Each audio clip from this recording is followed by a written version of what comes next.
All right, welcome to Process and Practice, another great Zoomcast with the awesome Taylor K. Shaw. Thank you so much for being here, Taylor.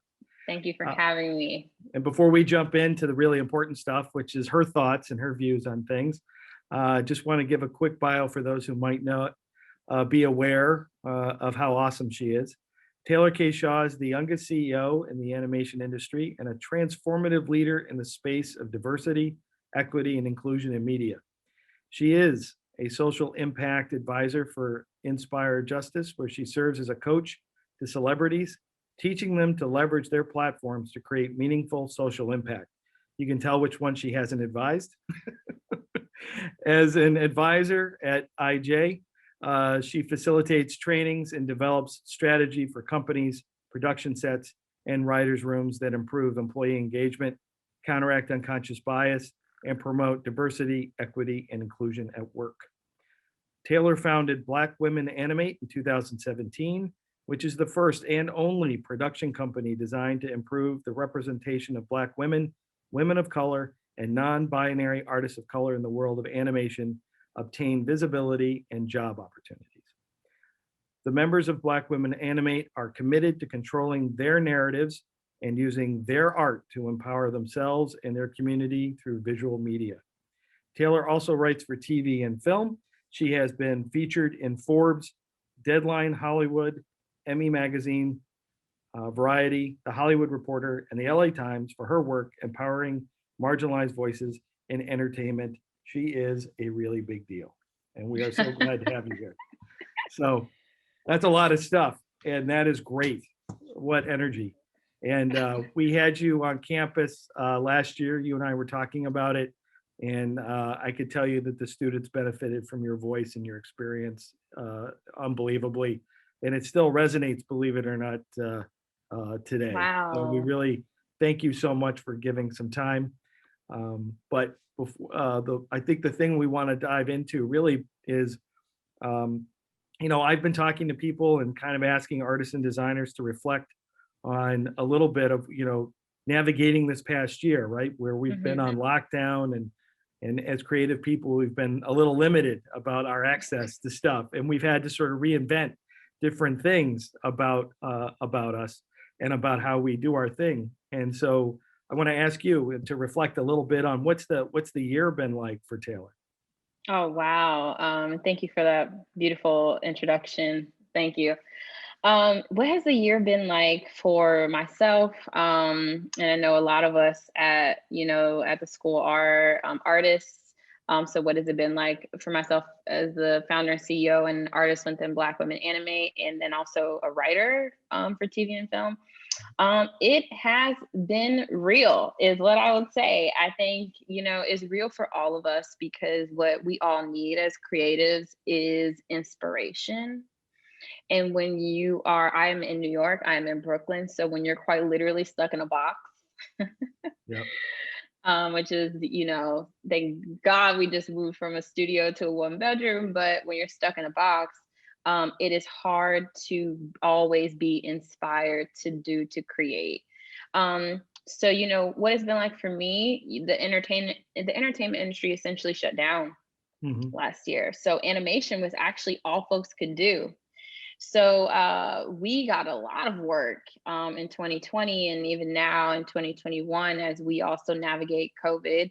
And it's like, yeah, great. It's great to have that influx. And also, how do you stay creative Hmm. when we're all trapped in these boxes? How do you stay innovative and fresh on your feet and really make sure that you are producing art that is meaningful, which is really important to me. So that's been a challenge to navigate, and we've done some cool projects. So I'm hoping that folks have found them meaningful. But yeah, that's what it's been like for us. It's been a positive influx, and just trying to navigate. Okay, how do we really create meaningful work from home? Right. So the digital work is really what you've been managing probably during this time the most, right? hmm Yeah, managing. Yeah, we've been managing the digital work. Yeah, a Right. lot. Now, what about the other work, just the social justice sort of part of what you do, and how has that been sort of transformed? And I would imagine some parts enhanced and some parts maybe a little more difficult. Um, Yeah, yeah. 2020 was a year of awakening mhm, for so many and so many people wanting to really not figure out how do I show up as an ally, or like as we like to say, an accomplice to those who are marginalized, to mhm. the Black Lives Matter movement, to now, our Asian brothers and sisters who are being attacked. Like how do we support? There's just so much. It's overwhelming. And so with the activist work that I do, and the very powerful work that we do at Inspire Justice, is to teach those folks who have those platforms who don't know what to do with them. I mean, like you said, there's a lot of people with pretty big platforms that have no idea Right. how to Yeah. use them. They have no Yeah. idea what's going on in the world. Mhm. It's been huge to help lessen the learning curves for those folks. So even in the animation industry, right, even in the arts, a lot of our leaders, including studios and production companies, they're like, wow, we have to not only show up for what's happening in the movement, the deaths of, unfortunately, of folks like George Floyd and Breonna Taylor. Mhm. We have to show up for that, and we have to show up for that in our content and be Right. intentional about it. And so Right. we've been advising a lot of shows, kids shows, adult shows on, hey, if you don't want to stereotype or typecast characters in this way, from kids to their parents to whatever, maybe you should make these different considerations.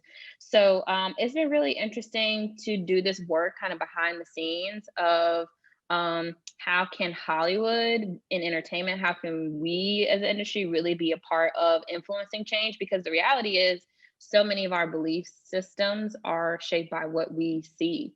Mhm. And so it's that work has been extremely interesting and difficult, but rewarding, because we Right. are seeing some movement and change. So in the animation area, there's I'm interested in this aspect of it. So, when it comes to movies, like live action movies, you it's a little more upfront, right? About the diversity question, about Asian actors playing Asian characters. Yeah. That's to me pretty obvious and straightforward, right? But in animation, there's the drawing, there's the actual representation on the screen, which is the art form, right? And then there's the story, which is its own layer, right? Where you have to sort of look at that and make sure you're representing things accurately, and in a way that is accurate to the storyline or what you're trying to get across, right? Yeah. Because it doesn't always have to be happiness and light, but it's got to be real, right? Hmm. And so and then I think there's that third part that I feel like sometimes people forget about, which is the people actually voicing the characters, Yes. right? So can you talk a little bit about like that and what that kind of advocacy is like? Because I would imagine that's kind of a little harder maybe, but that's just because I don't know a lot about, what your efforts have been in that regard. But I would imagine that's an interesting, like, once you get them on board, but it takes some time to get there. Does that make sense? Yeah, I think just with where the zeitgeist is, Yeah. folks in the animation industry are getting that, okay, Okay. we got to look at. And I mean, folks have been called out. Hopefully, we can call people in to change. But about this whole thing of there might be a diverse cast of characters, but they're mostly voiced by, white folks. Right. Um, and the reason that I founded and we're running Black Women Animate is because we believe that when representation is present, the quality and scope of the work Mhm. exponentially improves. Just the both and of like, yes, the folks who are in the industry can be there, and we can extend our arms and hands to invite folks who might be better for a specific role, because that's what the character looks like. That's who the Mhm. character's voice should be like. We don't have to um exclude. And so anyway, I say these things to say that the industry is actually inviting of these changes now, but I think is mostly because of outside pressure. Right. And so what we work to do in our advocacy within the industry is say, okay, let's not make these decisions out of feeling pressured. Let's make these decisions out of recognizing that when we do this, our art is going to get so much better, and the reach of our art Yeah. is gonna further resonate. And I'm sure that all of the students watching totally get it and relate, because for them it's like a duh. Mhm. But for a lot of folks in the industry, it is not that simple. And I think that's what a lot of students should recognize, is that your voice in who you are, it is all worthy and valuable and needs to be a part of the industry. Mhm. So and y'all should know that it is shifting, thanks to not just myself, but a lot of folks who are saying, okay, we have to, within our company, kind of shift this and make sure that we're being as authentic as possible, which is really what, Gen Z is requiring Mhm. of us. So the other thing that I always want to talk about when it comes to these things too um, is about, where the money is, the power is, right? I Hmm. mean, that's just the reality of it. And Yeah. that you see that in all sorts of layers of things. And so, you want to and you hope that people just realize the fact that this is just a social justice thing that you should just want to do, right? But then when you take that piece that you just talked about, which is showing them the equation of your art is going to be better, your product is going to be better, the animation, the story, all of it will be better if you are more authentic. So even if you don't want to just do it for all the right reasons of being accurate in your representation because it's the right thing to do, if you create a better animation and the road to making that is by being authentic, you will make more money, right? Yeah. It is more lucrative. It is long run going to be helpful to you. I mean, I just, you reflect on that as well, if you don't mind, because that is an undeniable part of the whole story, and you've got to use all the levers, I would imagine, that you've got at your disposal to make the change happen. Yeah, absolutely. And again, as you and I both um, know and feel and recognize, is like the money is not the why for why any of us should be doing anything. And that's Absolutely. what I really want you artists to understand. Like, money is real, and it is a real life factor that we can get into. But that should not be the why.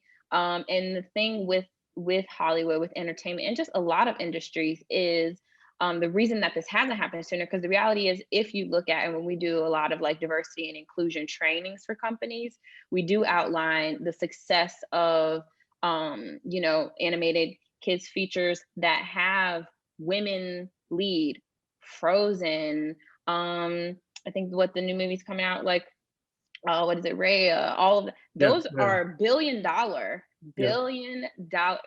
female leads, diverse. When there's a diverse cast, like, the money is there. We see it. Disney did some things, and they're continuing to grow and transform, which is Mhm, important, as everyone should be. But money cannot be the motivation. The mhm, challenge here, like within your question, is how the industry operates. And again, as I was saying, many industries, is that folks are looking at the now. I'm looking at my bottom line right now, short term. What do I know will work? What do I know will be successful? What am I not afraid of? The industry is risk averse. Nobody wants to spend money on something that they think will fail. Nobody wants to spend money on something that they aren't sure if it'll be a win, if it'll be a for sure W.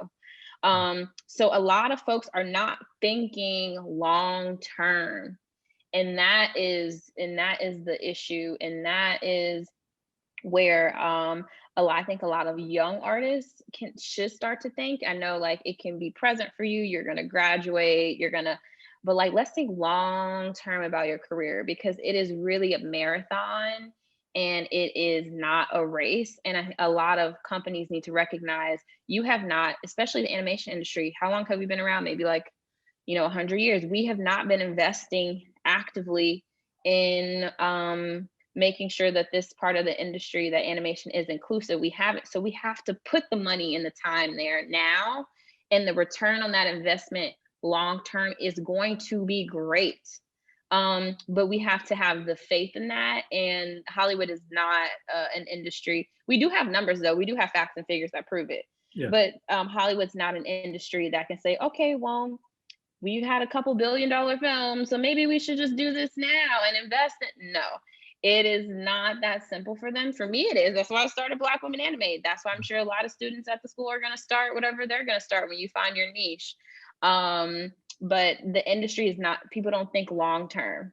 Right. And that really needs to shift if we're going to have like meaningful change. And this is, if this is not just going to be like a moment in time where everyone was saying, oh, Black Lives Matter, let's make more Black centered cartoons. Yeah. No, that's exactly what I was hoping you would get to on that. It's sort of this unspoken thing. I don't think people put the light on that aspect of it, the short term versus long term planning, and the need to make really systemic long range change is really important. And you're talking about an industry that is, what are you going to get me like now, like today? Yeah. And Yeah. I think that's a good point. So we're gonna sort of wrap things up, but before we close out, I just want to give you an opportunity. Anything else you want to share with everybody? Yes, I want to say to all of you wonderful students again. I hope that I'm able to come this year or at least next year. I had a really great time the last time I visited. You all are amazing, and just as you navigate through school, and also maybe some of you are graduating, just really pay attention and cling to what inspires you, and just really notice what that is. Really pay clear attention to what inspires you and allow yourself to gravitate towards that and create art and build a career around that inspiration. Yes, all of us have to, do work to maybe pay bills eventually, and all of those fun things, but really try to navigate towards what inspires you and not let it go, and allow that, and hold it with you and allow it to be present for you throughout your art career. Because it is really a marathon, it is not a race. And you all definitely have what it takes to make it as full-time artists out in the world. Well, thank you so much. I just want to say I really appreciate you doing this with us today. Thank you so much for all the positive energy you put into the world. I really, really appreciate it. And thank you for taking on what is not an easy task, which is to be part of that circle of accountability that makes change happen. And I want to thank you and applaud you for putting that energy into that. You don't have to. You don't. Nobody makes you do that. But we thank you, and we're a better space, both as artists and designers, because you are doing these kinds of things out there. So really, thank you so much. Appreciate it, and we will end it today. And again, thank you very much. Thank you so much, Kurt. Thank you so much for having me, and for your kind words. It really means the world.